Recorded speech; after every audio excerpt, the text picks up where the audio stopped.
Boeing's assembly plant is shuttered amid 737 MAX crisis. Now the company has a falcon problem. Dark days are afoot at Boeing's Renton assembly plant. The 737 MAX remains grounded. Some workers have shuffled off to other job sites and headlines about engineering problems linger after crashes killed hundreds. But with production of the troubled jet on hold, the company hopes for one last flight from the creatures who invented the concept. For about 4 years, a pair of peregrine falcons has been nesting inside the massive factory where the 737 MAX is assembled, making their home on metal girders several stories above workers. The raptors feed on pigeons and starlings unfortunate enough to flutter through hangar doors. Wild peregrine falcons rarely live indoors and have not been documented to breed inside, said Bud Anderson, a local raptor expert who has studied the birds for decades. "I'm not aware of this happening ever before," he said. 3 of the pair's offspring have fallen from the nest and walked the factory floors. Now, it's time for the adult pair to go. When it comes to the birds, the plant's shutdown represents both burden and opportunity for the hobbling aerospace giant.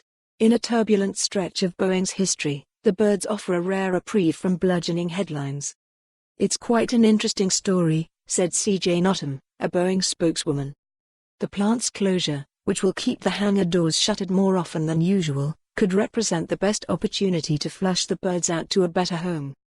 But evictions are rarely simple, even when they might be in a creature's best interest.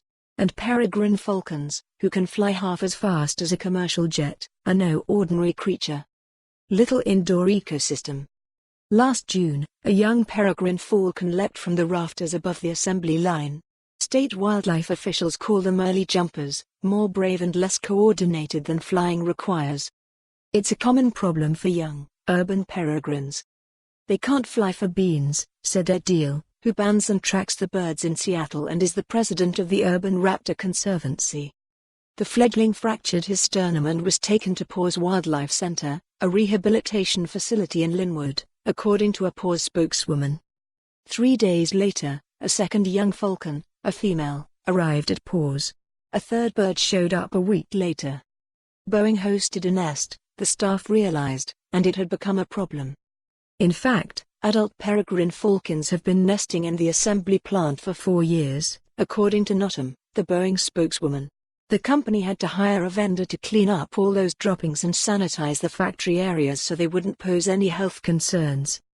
2 of the injured fledglings had been found walking around on the assembly line floor in between planes, said Deal, who last fall visited twice with B. For more on this story, visit the news article link.